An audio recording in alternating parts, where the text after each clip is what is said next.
항상 준비하는 이 맘으로 다시 내 옷깃을 여미며 살아가야지. 시간이 촉박하면 더욱더 주를 나타내야지. 붙잡아두고 싶은 여유가 맥없이 내게서 점점 더 사라져가니 형제를 더욱 사랑해야지. 더욱 깊게 더욱 진하게 나를 대신해 살아줄 자 누군가. 바위 틈 속에 나의 비둘기 아닌가. 이제 날아라 더 멀리 날아서 그거 은밀한 소식 전하라. 오 주의 영광 가득한 나라를 위해 티끌로 나를 만드신 주 나를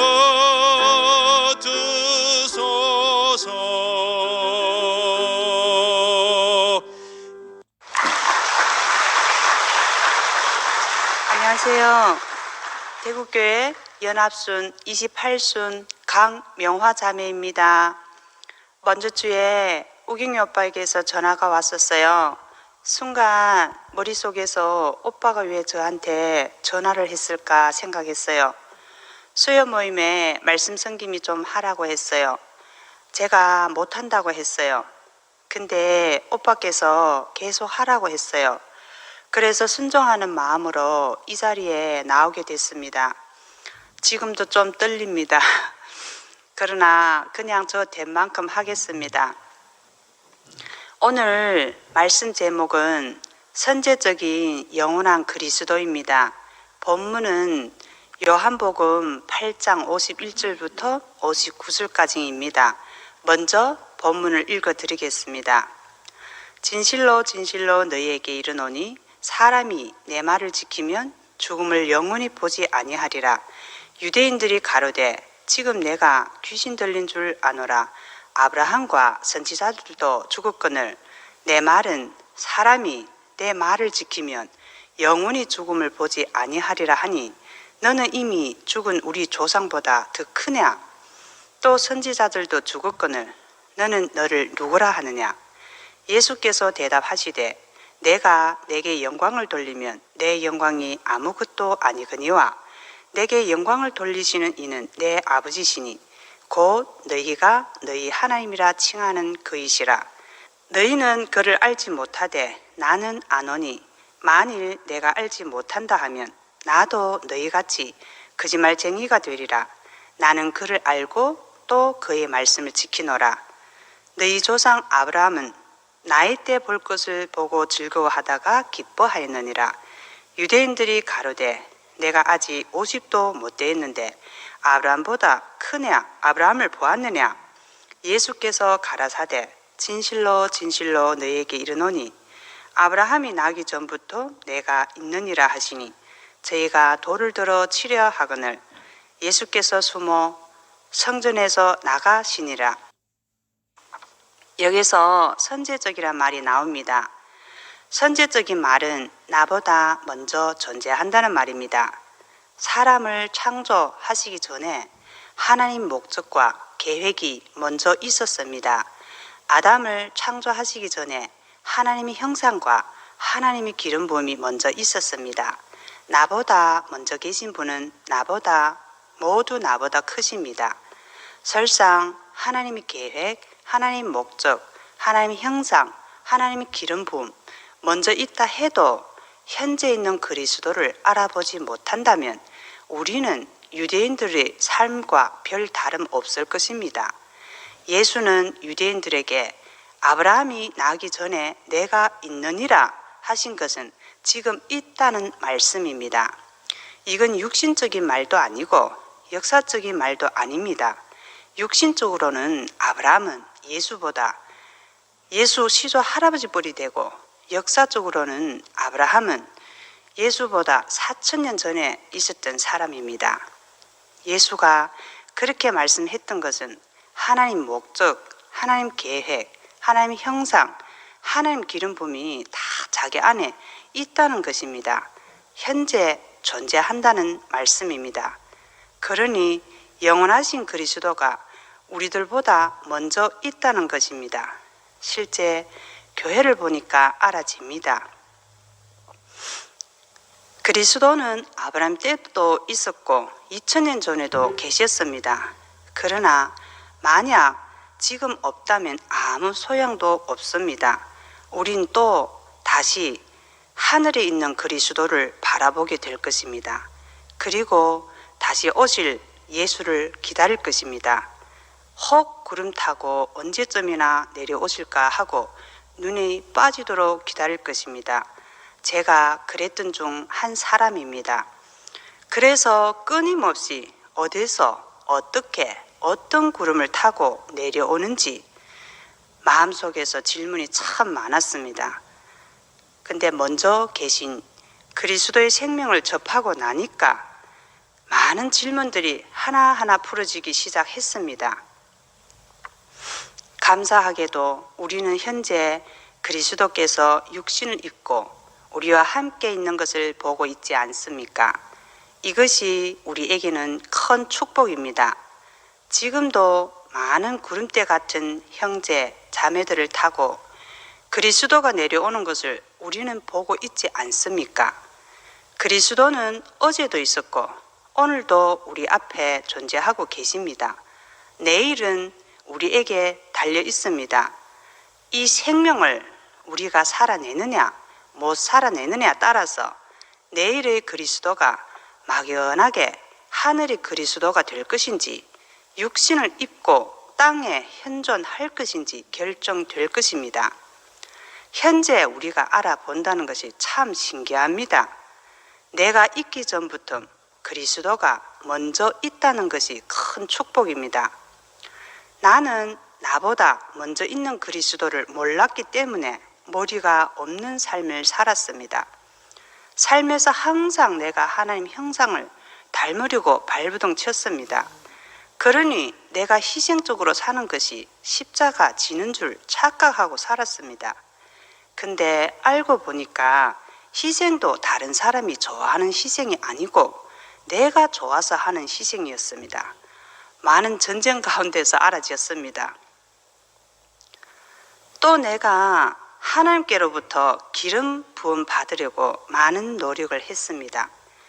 열심히 교회 생활하고 성경도 보고 기도도 하고 집회는 다 참석하려고 애를 많이 썼고 그리고 말씀을 많이 먹고 하면 기름 부음이 저절로 부어지는 줄 알았습니다. 알고 보니까 그것도 아니었습니다. 나는 항상 다른 사람들을 가르치려고만 했습니다. 아무것도 없으면서 안다고 생각했습니다. 대구교회에 와서 있었던 일입니다. 교회 온 지 얼마 안 되었던 때였습니다. 교회 생활을 오래 한 언니가 있었어요. 그 언니가 나하고 함께 밥도 먹고 커피도 마시고 자주 나 데리고 놀러도 다니고 그랬습니다. 우리가 오고 가는 대화가 대부분 교회 얘기였어요. 한 번은 서로 대화하다가 갑자기 난데없이 너희 정체성이 도대체 뭐니? 그랬어요. 근데 제가 1초도 망설이지 않고 당당하게 나는 하나님 아들 예수 그리스도의 제자 강명하다 하고 큰 소리로 말했습니다. 순식간에 벌어진 일이라 우리 둘이 눈만 서로 쳐다보다가 기분이 좀 이상했어요. 분위기가. 그때는 내가 그렇게 생각하고 살았습니다. 아주 당당하게 말입니다. 지금 돌이켜보면 참 어처구니가 없구나 하고 생각이 듭니다. 나는 언니에게 그리스도 얘기만 하면 이기려고 했던 것 같았습니다.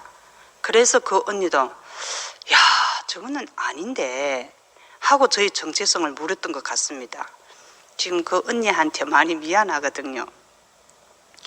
그리고 내 안에는 항상 다른 사람을 판단하고 정죄하는 것이 대부분이었습니다. 마치 베드로가 속에 칼을 품고 있는 것 같았습니다. 저도 베드로처럼 겟세마네까지는 예수와 함께 갈 수 있는데 십자가 가는 길은 도저히 함께 갈 수가 없는 사람으로 발견됐습니다. 저도 베드로처럼 예수를 부인하고 배반했던 사람입니다. 처음 교회 왔을 때 말씀과 교회를 너무 좋아했거든요. 시간이 흐르면서 내 원대로 되는 것은 하나도 없고 점점 내 인생이 서쪽으로 기울어지는 것을 보았습니다. 아니, 내가 이러자고 대구 교회 왔나? 처음에 내가 대구 교회 내려올 때 얼마나 많이 쓴소리를 들었는데 딱 그 교회에 가야 하나? 그 교회에 하나님 있나? 그곳에 가야만 구원을 받나? 하나님이 그곳에 있는 하나님만 뭐 참 하나님 하든가, 뭐 너는 예수 믿는 것이 왜 남들보다 그리 유별나게 믿느냐? 아이, 그냥 적당히 믿으면 되지. 아버지도 돌아가시고 허름에 어머니 혼자 놔두고 내버려 두고 예수에게 미쳐서 너는 양심이 있냐 없냐, 이런 말을 많이 들었습니다. 아이, 그러니까 그 떠나온 그곳에 내가 다시 어떻게 돌아가겠습니까? 그때 내가 무엇에 잡힌 것 같은 느낌이었어요. 발목이 꽉 잡혀가지고는, 무엇에 콕콕 묶여가지고는 아무것도 할 수 없는 신세였어요. 스스로 아무것도 할 수 없게 그렇게 됐어요. 그래서 그분의 말씀이 너무 싫었어요.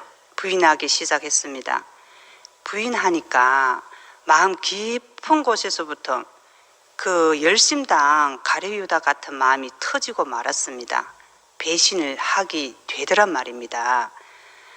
하나님 열심히 믿는 사람 치고 예수 부인 안 하고 배반 안 하는 사람 없는 것 같습니다. 배반했던 것은 실제로 목사님 빨리 죽었으면 좋겠다고 그렇게 생각했습니다. 그래야 내가 더 이상 질질 끌려 다닐 필요도 없겠고 하루라도 빨리 내가 하고 싶은 거 하고, 아니 내가 짧은 인생을 왜 이렇게 허망하게 살아야 되냐 하면서 그렇게 생각했습니다.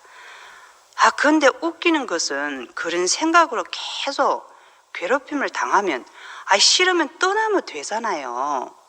근데도 떠나지도 않고 교회 주위에서 계속 맴돌고 있었어요. 왜 그러시는지 아십니까? 결말이 목사님이 돌아가시고 이 교회가 어떻게 되나 보자 하고 지켜보았던 거 아니겠습니까? 근데요, 정말 내 뜻대로 죽었었잖아요. 그리고 다시 만났어요. 살아났어요. 그때 내가 알았어요. 나는 예수를 죽인 살인자구나. 나는 예수를 배반한 자구나. 아니, 내가 여기까지 하나님 따라왔던 것이 결국 내가 살인자라는 것을 알게 했던 것인가? 내가 예수 배반했던 그런 사람이라는 것을 알게 하려고 여기까지 왔던가? 아니, 그러면 지옥에 있다면 이런 배신자, 이런 사람은 지옥 가장 밑바닥이 떨어질 것이 아닌가? 그러고 나서 죄책감이 들기 시작했습니다. 내 안에도 베드로나 유다 같은 마음이 있고 대제사장과 빌라도와 로마 군병들이 예수 죽일 때 그 깊은 속에서 포악하고 그 잔인했던 그런 반응들이 다 있었구나 하는 것을 알아졌습니다. 이게 뭐냐 도대체. 내가 살겠다고 했던 것이 참 잔인하구나. 아니, 내가 살고 남을 죽이는 것은 예수의 삶이 아닌데 목사님은 사람은 살리는 능력이 있는데 나 안에는 사람을 죽이는 능력밖에 없냐. 창피하기도 하고 얼굴 들고 교회에 나타나기도 민망하고 사람을 만나는 것조차도 싫어졌습니다. 내 꼴이 참 허망하고 말았습니다. 어찌나 비참하든지 마음이 너무 쓸쓸하고 너무 허전하고 허무하고 막 너무 고독했어요. 그러니까 막 죽고 싶은데 죽을 수가 없었어요. 결국 나는 사람 살릴 수 있는 그리스도의 생명이 없는 괴물 덩어리였구나 하는 것을 알아챘습니다. 그리고 심한 통곡이 나왔습니다. 아마도 그때부터 나도 모르는 동트는 새 아침이 내 마음에서부터 시작된 것 같아요. 아이고, 그렇지만 이 괴물도 그리스도의 생명을 계속 먹다 보면 구레네 시몬이란 사람처럼 억지로라도 십자가 지고 가게 하는 것이 아니겠습니까? 모든 것이 내 머리 되려고 하니까 안 좋은 결과로 끝났습니다. 나는 정신적이나 마음이나 메마르고 고갈이 되었습니다. 세상에서 가장 머리 안 좋은 사람은 머리 되려고 애쓰는 사람입니다. 머리가 좋지도 않으면서 머리 되려고 하니까 분쟁과 싸움이 계속 따라다닙니다. 얼마나 피곤하시겠습니까? 지구상에 가장 머리 좋은 사람은 죽고 부활한 예수 그리스도입니다. 영원히 쇠퇴하지 않는 머리입니다. 이 머리 된 그리스도는 지금도 우리 앞에 존재하고 계십니다. 그리고 아브라함은 나이 때 볼 것을 보고 즐거워하였다고 기뻐하였다고 했습니다. 아브라함은 갈대아 우르에서 하나님이 부르심을 받고 가나안 땅에서 파란만장한 인생을 살았습니다. 아브라함이 인생 중에서 가장 기쁜 일은 어떤 것이었을까요? 그것은 바로 100세 때 자기의 힘, 자기의 노력, 자기의 의지, 자기의 방법 다 끝나고 나서 오직 하나님 은혜로, 하나님 생명으로 아들을 얻었을 때가 가장 기뻤을 때일 것입니다. 인생의 최고의 기쁨은 아들이 최고의 열매인 것처럼 인생의 최고의 기쁨은 하나님으로부터 받은 열매가 아니겠습니까? 아들이 최고의 열매인 것처럼 하나님도 사람을 통해 아들을 낳기를 갈망하였을 것입니다. 그래서 하나님은 아브라함을 선택하여 자기의 목적과 계획을 세웠습니다. 아브라함을 통해서 자기를 닮은 자기의 형상과 자기의 모양으로 아들을 낳았습니다. 그 아들이 바로 그리스도입니다. 아브라함의 때 그리스도와 예수의 때 그리스도는 우리와 거리가 너무 멀기 때문에 현재 우리 앞에 그리스도가 없다면 그리스도가 어제도 계시고 오늘도 영원히 동일하다, 이 말이 성립될 수 없는 말입니다. 그러나 현재 우리 앞에 육체를 입고 온 그리스도께서 존재하시니까 그리스도가 어제도 있고 오늘도 있다는 것이 성립되는 말씀이지 않습니까? 몇 년 전의 일입니다. 제가 어느 창세기 언니에게 그때가 언제냐고 따지며 물었습니다. 그때만 되면 모든 것이 알아진다고 하니까 그때 저의 마음 상태가 혼돈과 공허뿐이었습니다. 마음이 급했습니다. 빨리 모든 것을 알아서 무엇이라도 또다시 하고 싶었던 것입니다. 그리스도가 내 머리 되지 않으니 아담은 끊임없이 자기 필요한 것만 채우려고 합니다. 그러니 아담은 예수가 있느니라 하신 말씀을 어떻게 알아듣겠습니까? 저는 예수 믿으면서도 머리로는 흙이고 바치라고 했지만 삶은 내가 높아지려고 했고 씨가 되려고 했고 영광도 내가 받으려고 하고, 그러니까 먼저 있느니라 하는 이 개념조차도 없었습니다. 그래서 많이 방황했습니다. 자연의 원리대로 하면 뭘 심으면 뭐가 나는 것이잖아요.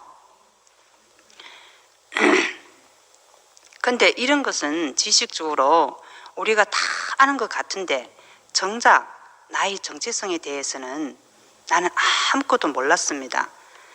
다른 사람은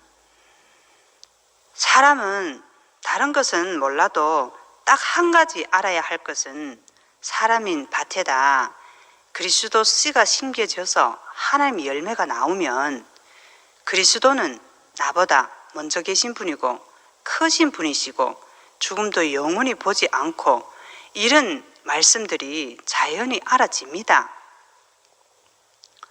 심지어 육신적인 부모도 먼저 있는 분이고, 그래서 우리가 공경하는 것이 마땅한 것이고 당연한 것이 아니겠습니까? 근데 저는 형식적으로만 하나님께 영광 돌린다, 하나님을 찬송 받을 자다, 하나님 찬송 받을 자다, 이렇게만 생각했습니다. 근데 알고 보니까 그 영광이 바로 육체로 오신 그리스도가 찬송 받을 자이구나 하고 알아졌습니다. 찬송 받을 자는 위대하고 능력 있는 자에게서 나오는 것이 아니라 십자가에다 매달아 놓으면 사람이니까 당연히 죽습니다. 근데 그 죽은 사람에게서 하나님이 살렸습니다. 하나님이 살려서 새 생명으로 다시 시작된, 다시 산 자가 영광 받을 자이고 찬송 받을 자입니다.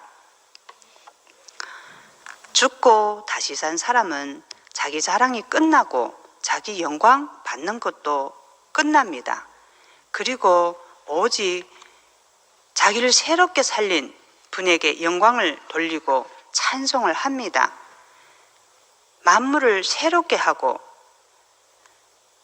사람을 자기 형상과 자기 모양으로 지으신 분이 바로 선제적인 영원한 그리스도입니다.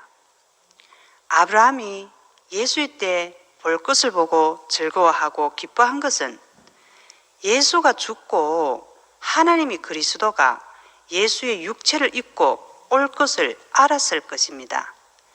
왜? 하나님도 자기에게 그렇게 왔기 때문입니다. 만약 아브라함이 천국에서 그리스도가 우리 교회에서 탄생한 것을 보면 얼마나 즐거워하고 기뻐하겠습니까? 하늘에서 잔치상이 벌어지지 않겠습니까? 오늘 우리 인생에서 가장 즐거운 것은 구름대 같은 형제 자매에게서 그리스도가 나올 때입니다. 지금 이때가 최고의 기쁠 때입니다. 우리 안에서 그리스도가 나오면 참 아버지의 기쁨이고 온 교회의 기쁨이고 또한 나의 기쁨이 되지 않겠습니까? 이제 알았습니다. 나는 대구교회 온 것이 확실히 나보다 먼저 선재하신 하나님의 부르심이구나 하는 것을 다른 사람은 몰라도 저만큼은 이 교회에 오지 않았더라면 괴물처럼 괴물의 삶을 살았을 것입니다. 삶이 신도 아니고 사람도 아닌 어정쩡하게 이상한 자가 되면 얼마나 징그럽겠습니까? 이거는 어머니가 서울에 있을 때였습니다. 제가 맞이다 보니까 명절만 되면 엄마가 며칠 전부터 오라고 전화합니다. 그럼 제가 대구에서 서울로 올라가거든요. 추석 때나 설 때나 가족들이 모이면 한 15명 모이거든요. 그럼 항상 명절 전에 제가 먼저 도착해서 이불 빨래도 하고 냉장고도 정리하고 집안도 서랍 같은 것도 정리하고 그렇게 하고 나서 또 친척들이 모일 때 먹을 음식을 메뉴들을 하나하나 1, 2번 이렇게 순서를 해서 이렇게 짜고 합니다. 그리고 그 계획대로 척척 밀고 나갑니다. 뒤에서 여동생이 밑받침을 잘 해줍니다.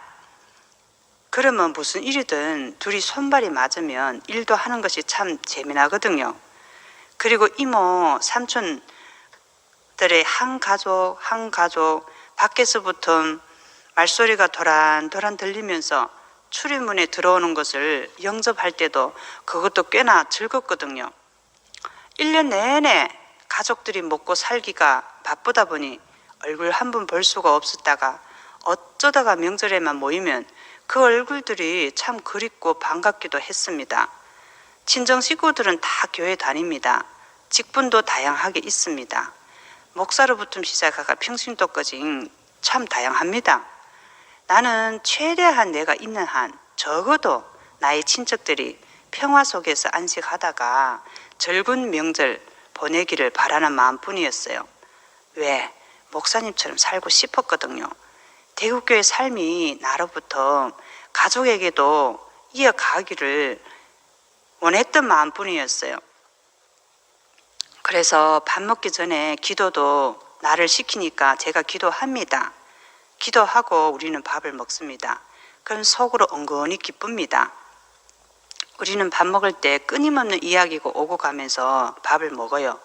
밥 다 먹고 나면 저보고 교회 얘기하라 합니다. 이때다 싶어서 목사님 말씀을 가족들에게 알려야 할 시간이 때가 드디어 왔구나 하고 말씀을 시작합니다. 다 끝나고 나면 저보고 감탄을 합니다. 아유, 목사님들도 저렇게 말씀을 못하는데 이야, 명화는 완전히 목사감이구나 하면서 저를 칭찬합니다. 아무리 칭찬을 해도 나는 다짐합니다. 아니다, 나는 흙이다. 나는 숨에 코에 붙은 인생이다. 그러면서도 속으로는 은근히 기뻐하면서 비행기 탄 기분이고 내 만족에 막 흡족하고 그래 도취되기도 하고 그랬습니다.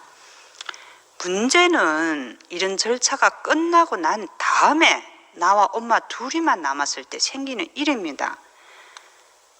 집안에서 이제 사람들이 다 가고 난 다음에 물건을 이제 찾으려고 하면 눈에 안 보이면 자기가 놔둔 자리를 그대로 놔두지 않았다고 치웠다고 궁시렁대기 시작하고 저에게 하는 모든 것을 만족스럽지 못하게 막 여깁니다. 그 아벨이 신원하는 피가 한 번 들은 것도 아니고 계속 들으면 싫거든요. 강씨 식구들이 엄마한테 상처 줬던 모든 한풀이를 제가 당사자도 아니잖아요. 근데 나한테 화풀이를 하거든요. 제가 이거 어렸을 때부터 13살 때부터 엄마한테 한풀이를 먹고 살았어요. 그냥 얼마나 지긋지긋하겠습니까? 그 되돌아보면 엄마도 강씨 집에 시집을 와서 고생을 많이 했구나 인정은 제가 합니다. 강씨 풋내기들이 조금만 유명했어야 말이지요. 봐요, 은행 지점장이지, 시내 큰 병원에 있는 이름 날린 원장이지, 대학교 교수지, 하다못해 촌에서 사는 무슨 통장이지, 장자가 다 붙어있지. 이러니까 그 아담들이 얼마나 대단하겠어요. 근데 엄마는 할머니 할아버지 모시고 사니까 집은 정거장 것처럼 아담들이 매주마다 어른을부터 시작해서 애들이 드나듭니다. 그럼 엄마가 희생양처럼 살은 것은 맞잖아요, 그죠? 그래도 신을하는 노래를 유독 형제들도 많은데 딱 나만 수십 년 동안 계속 듣다 보면 싫거든요. 참다 못해가 제가 이렇게 되답니다. 엄마, 나는 힘이 넘쳐서 하는 줄 아느냐? 나도 몸이 힘들고 아프다. 내가 직장에 다니면서 대구에서 서울까지 올라와서 내가 이 짧은 시간 내에 뭐도 하고 하는 것이 다른 자식들은 다 편안한데 나만 이렇게 등골이 다 휘어져도 엄마를 위해 하는데도 나를 칭찬해 주지 못할 망정 왜 나한테 내내 불만을 가지고 나만 그렇게 나한테 한풀이를 하냐고.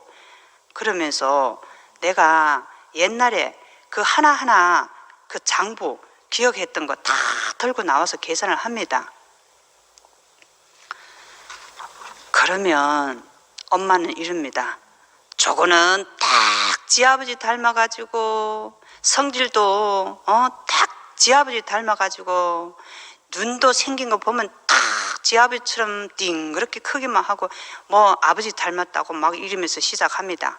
그러면 뭐 시작해서 눈만 보아도 무섭다는 둥, 성질이 지랄 같다는 둥, 아버지에게 받았던 또 엄마는 엄마들의 그 장고들을 다 꺼내놓고 아니 내가 당사자도 아닌데 저한테 한풀이를 시작합니다. 근데 한 발 더 나가서 아니 동생은 안 그런데 말이야 저거는 딱 지애비 닮아서 아니 한을 품고 화를 냅니다. 그럼 나는 생각합니다. 아니 와 똑같은 자식인데 와 비교를 하냐고. 내가 등골이 빠지도록 해줘도 좋은 소리 못 듣는다고. 아니 아버지 닮은 것이 내 탓이냐고. 나도 내가 이 더러운 성질을 싫어하는데 아니 하필이면 물려줄 것이 없어서 그렇게도 물려줄 것이 없어서 개떡같고 지랄 같은 내가 나도 싫어하는 이런 성질을 물려주냐고. 아니면 좋은 성질 닮은 그런 유전자를 받아가지고 온유한 유전자를 받아가 자식을 좀 자기 마음에 드는 자식을 낳던가. 속에서 많이 참아오던 것들이 폭발하고 말았습니다. 폭발하는데 막 기관총처럼 막 다다다다다 막 쏘았어요. 한바탕 총을 쏘고 나니까 제 안에 그리스도가 있다고 생각했던 것이 막 꼬모풍선 터지는 것처럼 탁 터지고 나면 다시 아담에게로 돌아오는 그런 느낌이었어요. 와, 그때는 참 허망해집니다. 그래서 속으로 다짐합니다. 나 이제 오늘 내가 대구에 내려가면 내 다시는 서울에 안 올 것이다. 나 다시는 이제 나는 부모도 없고 형제도 없고 나 그 얼굴도 안 보고 나 혼자 교회에서 내 이제 잘 살면 되지. 나 안 볼 것이다. 그렇게 다짐하고 매번 그럽니다. 근데 마음이 마치 땅이 푹 꺼진 엉덩이 마냥 기운 없이 대구로 내려옵니다. 그리고 열심히 또 교회로 달려갑니다. 그러다 보면 푹 꺼진 땅이 또 메꾸어집니다. 그래서 숨 쉴 곳은 교회밖에 없구나 하고 더 깊이 알아집니다. 내 팔자가 하나님 앞에서 일생을 살아야 된다 하는 팔자구나. 그런 생각이 많이 듭니다. 사실 따지고 보면 내가 갈 데가 없거든요. 어쩔 수 없구나. 교회가 좋으나 나쁘나 교회에서 살아야 되겠구나. 나를 낳은 엄마도 나를 싫어하고 나도 아버지 닮은 지랄 같은 성질 때문에 나 자신이 싫고 하니까 누가 나를 반겨주겠어요. 근데 이거는 이제 다 지나간 건데 지금은 제가 조금 쉽고 가벼운 삶을 살면서 흘러가는 대로 나날을 보냅니다. 더 이상 무엇을 열심히 하겠다, 열심히 노력하겠다, 누구한테 인정받겠다, 남을 원망하는 이런 일도 없고, 그냥 또 누구하고 싸우는 일도 별로 없고, 그냥 하루하루 사랑하는 우리 엄마가 치매그 환자거든요, 치매.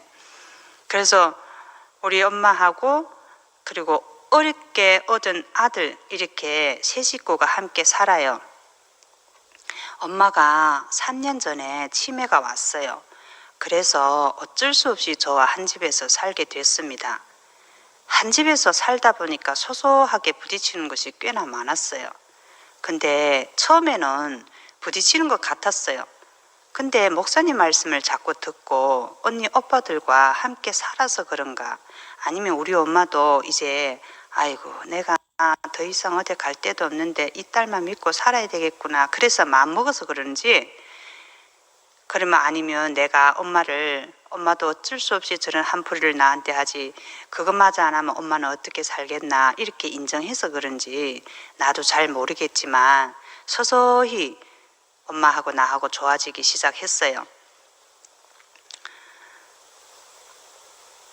나도 나 자신을 알고 나니까 먼저 계신 아버지와 교회에서 누리는 삶이 참 좋았어요. 엄마는 여전히 예전에 아버지에게 시집 식구들에게 당했던 것 생각만 나면 나한테 화풀이를 합니다. 내가 죄가 있다면 아버지 닮은 죄밖에 없습니다. 기분만 안 좋으면 밥 먹는 것도 딱 너희 애비 닮았다, 말투도 딱 너희 애비 닮았다 막 이러면서 아버지를 욕하기 시작합니다. 한번 시작하면 끝이 없어요. 그냥. 그럼 제가 바톤을 받아서 돌아가신 아버지 욕하고 강씨 식구들 욕합니다. 신나게 엄마하고 같이 욕합니다. 엄마가 욕하지 못하는 욕도 내가 대신해서 막 욕을 합니다. 그래 속으로는 아이고 아버지, 내가 진짜 아버지 욕하는 거 아닙니다. 아버지 아시겠죠? 이러고 그 다음에 엄마에게 엄마 진짜 많이 수고했어. 고생했어. 엄마는 그 어려움 속에서도 자식들 버리지 않고 자식들의 바람막이가 돼서 오늘날 우리가 있게 돼서 너무너무 감사해. 진짜로 감사해 하면서 엄마를 포옹해 주기도 합니다. 아침에 직장에 갈 때 되면 아무리 바빠도 내가 엄마를 꼭 끌어 안아주면서 엄마 나를 사람 만들려고 나와 함께 살아줘서 감사해. 엄마가 오래 살려고 하면 내가 늦게 철들어야지. 이렇게 못난 자식과 자식 다 좋은 자식 놔두고 못난 자식한테 딱 와서 같이 함께 고생스럽게 살아준 엄마도 너무너무 감사해. 이런 식으로 매일 딱 한마디씩만 하고 직장 갔다 옵니다. 근데 시간이 좀 지나고 나니 엄마한테서 이런 반응이 나옵니다. 아이 네가 왜 못난 자식이냐. 나도 너 같은 딸이 있어서 참 좋다. 내 지금 어디 갈 데도 없는데 네하고 살아서 참 좋다. 내가 어디 갈 데 있으면 다른 데 가겠는데 진짜 갈 데 없잖아. 그러니까 딸이 있어서 참 좋다. 야 늙어서 딸이 없으면 사람들은 어떻게 사나? 그래요. 근데 이 모든 것을 생각해 보니까 먼저 계신 목사님과 교회가 있어서 저 같은 괴물 같은 사람도 이렇게 다시 새 사람으로 만들어 가네요. 여유 없던 사람이 조금씩 여유가 생기고 ben데기 속 같은 사람이 일은 난데 생각하는 폭도 조금씩 넓어지고 이해심도 조금씩 많아지고 그래요. 그리고 아들하고 있었던 과정도 참 많았습니다. 아들이 저보고 이렇게 말합니다. 엄마는 왜 아들 인생을 자기 뜻대로 끌고 가려 하느냐. 내가 무슨 물건이냐. 내가 무슨 애가 해가면서 이런 식으로 엄마가 계속 이런 식으로 하면 나 엄마와 관계 끊고 다시는 얼굴 보고 안 산다 그랬어요. 오죽하면 아들이 하는 말이 엄마한테 이렇게 말했어요. 엄마는 사람을 벼랑 끝까지 밀어서 떨어져 죽게 만든다고 했습니다. 그리고 문을 발로 팍 차고 나가서 며칠 동안 들어오지도 않고 와, 말 한마디 한마디가 뼛속까지 꽂혀서 정신을 번쩍번쩍 들게 만듭니다. 아들이 어렸을 때 부모의 종교 전쟁 속에서 살다 보니까 아들이 일찍 철이 들은 것 같아요. 내가 사람의 자리를 이탈하고 보니까 교회 생활하기는 했지만 2차 전쟁, 종교 전쟁을 많이 했어요. 겉으로 볼 때는 어린 아들 눈에 엄마가 당하는 것 같으니까 아들 7살 때 막 주먹을 불끈 쥐면서 저보고 화이팅 하고 막 응원해 주기도 했어요. 그리고 초등학교 때 가정이 종교전쟁에 있는 종교전쟁이 한 사람을 참 사람을 못 만나니까 끝나지가 않는 거예요. 근데 이제 하루는 제가 교회 갔다 집에 들어가려고 하는데 아들이 콜라 한 병을 들고 아파트 들어가는 입구 계단에 앉아서 꼴토리 이렇게 커피를 이래 마시면서 막 심각하게 이렇게 있으면서 막 뭘 생각하고 있더라고요. 그래서 제가 다가가서 물었어요. 아들, 네 여기서 뭐하니? 그랬더니 아들이 엄마 여기 좀 앉아봐. 그래 앉았어요. 내가 오래 생각해봤는데 아무리 생각해도 엄마와 아빠는 같이 못 살아. 계속 같이 살면 우리 식구는 다 같이 죽는 길밖에 없어 그랬어요. 그러니 엄마는 자기 걱정 말고 엄마가 좋아하는 삶을 살아가라고 그렇게 말했어요. 그래 제가 물었어요. 그럼 너는 어찌고? 그러니까 엄마가 먼저 가서 엄마가 믿는 그 하나님이 정말 있는지, 엄마가 그 사는 삶이 참 행복하다면 그때는 자기를 잊지 말고 꼭 자기를 찾아달라고, 자기를 불러달라고, 그럼 내가 그 엄마가 믿는 그 하나님 하고 그 엄마가 그렇게 행복하는 삶 나도 같이 엄마하고 살겠다고 그랬어요. 와, 지금 생각해보면 그때 참 아들이 오죽했으면 그런 말을 했겠어요. 나는 자식한테 참 못할 짓을 했구나. 사람이 인간이 안 되니까. 내가 육신의 빚을 많았거든요. 육신의 빚을 다 갖고 나니까 마음의 빚이 있다는 것을 그때야 알아지게 됐어요. 내가 아들한테 참 아무 할 말도 없는 사람이구나. 내가 아들 터치할 자격도 없는 사람이구나. 내가 참 아들한테 사랑의 빚을 많이 졌구나. 나는 내 살아가는 일생 동안 아들한테 사랑의 빚을 갚아도 다 못 갚는 사람이구나 하고 알아졌어요. 그때 그 아들이 참 내 마음속에서는 하나님 같았어요. 그러니 저에게 얼마나 귀한 아들이겠습니까? 그때 아들이 했던 말들이 한마디 한마디가 내 뼛속에 깊이 새겨졌어요. 아들이 했던 말이 시간이 갈수록 지워지지가 않았어요. 더 마음을 굽이 파고들었어요. 왜? 아들과 만나려면 행복해야 하는데 행복해지지가 않았어요. 지금 같은 교회를 만나보지 못했기 때문입니다. 그러고 나서 10년이나 흘렀어요. 나는 나름대로 대구교회가 있으니 이제는 아들하고 살아도 아무 문제가 없겠구나 그렇게 생각했어요. 그리고 아들을 만났어요. 처음에는 참 좋았어요. 아들이 온 것이 마음도 안정이 되고요. 비록 그때 몸도 아프고 직장도 없었지만 아들하고 교회에서 아들이 교회 집회도 참석했던 적이 있고 주일마다 교회도 나왔던 적이 있고 그랬어요. 그래 좋았댔는데 아니 현실적으로 막상 살아나가려니까 막막했어요. 몸도 아프지 직장도 없지 하니까. 그래서 날씨만 바람만 막 불으면 내 마음이 상한 갈대 마냥 막 자꾸만 흔들렸어요. 그 참 쓸쓸했거든요. 어떻게 살아나갈지, 현실적으로는 어떻게 살아나갈지 모르겠더라고요. 근데 아들이 내 속을 눈치채고 그렇게 말했어요. 엄마, 마음 흔들리지 마라. 엄마가 마음이 흔들리면 내 마음도 흔들린다. 그러니 나와 엄마는 마음을 합하여서 서로 의지하면서 대구교회에서 살면서 이 대국 땅에서 살아남자 그랬어요. 엄마 걱정 말아라. 내가 젊었으니까 내가 기반을 닦아볼 테니까. 그때 아들 나이가 겨우 21살밖에 안 됐어요. 그 엄마는 건강만 하면 된다. 교회 생활 다 하고 그냥 자기를 뒷받침만 잘 해주면 된다고 했어요. 엄마 그 몸으로 나가서 벌면 얼마 벌겠나. 그러니까 내가 젊었으니까 내가 아직 힘이 있으니까 그냥 내가 나가 벌으면 되고 엄마는 교회 생활 잘하라. 우리 잘 살아보자 그랬어요. 그러면 관계가 더 좋아져야 되지 않겠습니까? 그런데 문제는 조금 살만하니까 모든 것을 또 내 뜻대로 하려고 하니까 문제가 이상하게 더 크게 번져나갔어요. 와, 사람 아담은 참 어쩔 수가 없네요.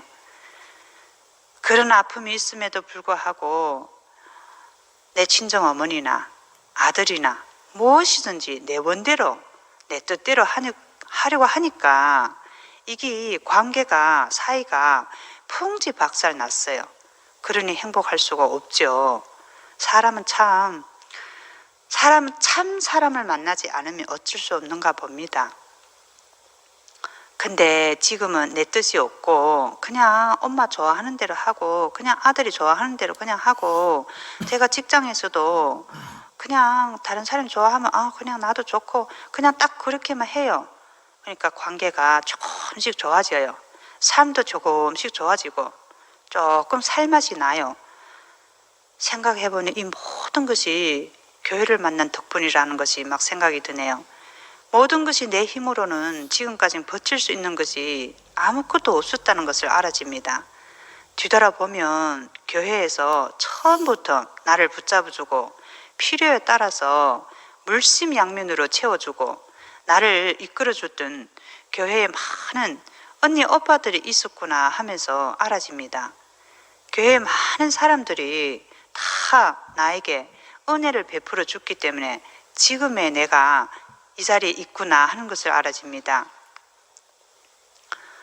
나는 참 아버지를 알면 계속 더 많이 알아지는 줄 알았는데 점점 모르게 됩니다. 오늘 목사님 말씀을 들으면 그리스도를 아는 것 같은데 내일 가면 또 몰라요.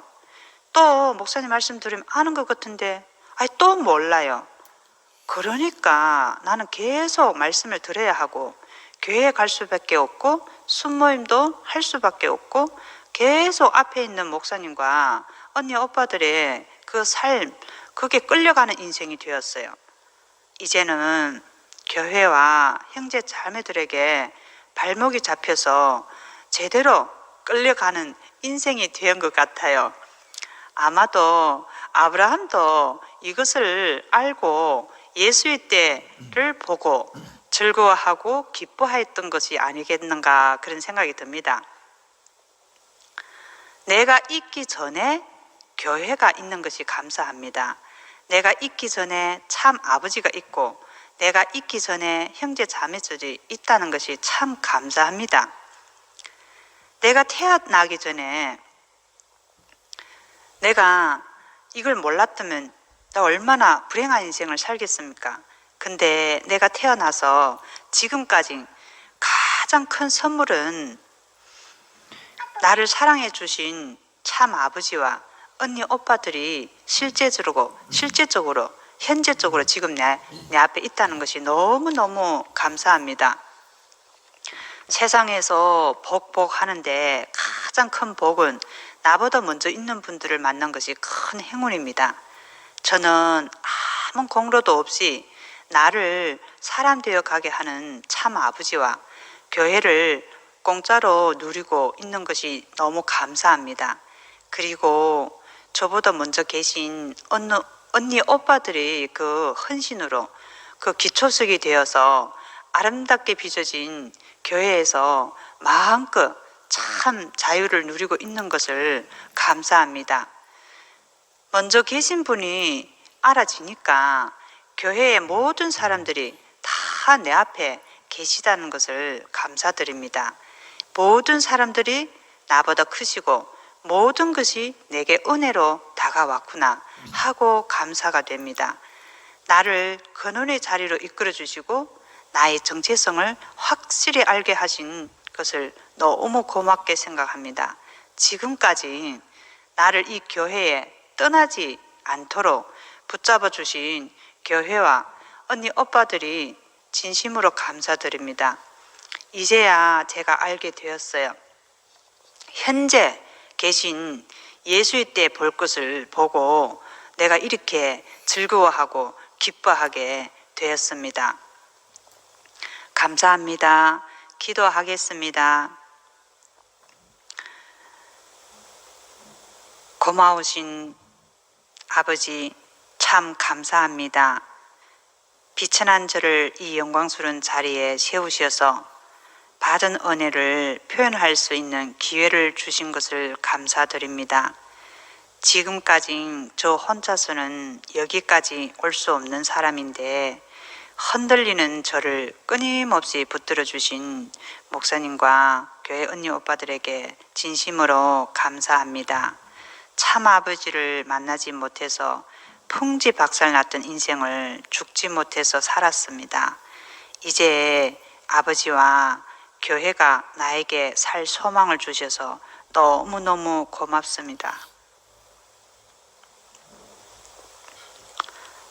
내가 나된 것은 아버지와 교회 덕분입니다.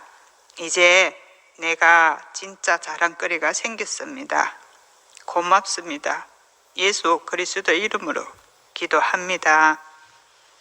아멘.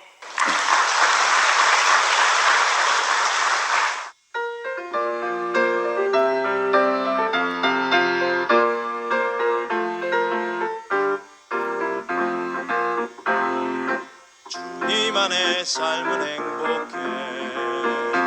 그의 아름다운 인격을 통해 새 사람 안에서 새 가족 이루고 아름다운 교회 안에 살게 돼.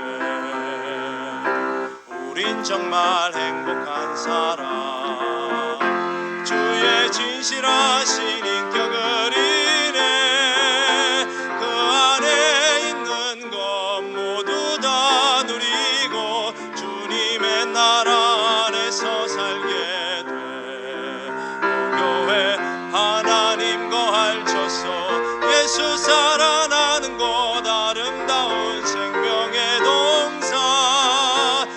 우리는 하나님 나라 제사장 되어 영화롭게 주의 집 건축해. 교회 안에 삶은 신선해. 예수 운명으로 구속된 백성 새로운 한 사람 하나 된 새 인류 하나님의 갈망 채워 완성돼. 우리 서로 사랑할 때에 주의 신비하신 능력 나타나 사망을 패하고 세상을 정복해 하나님 나라 더 빨리 다가와. 오 교회 하나님 거할 처소 예수 살아나는 곳 아름다운 생명의 동산. 우리는 하나님 나라 제사장 되어 영화롭게 주의 집 건축해. 영화롭게 주의 집 건축해.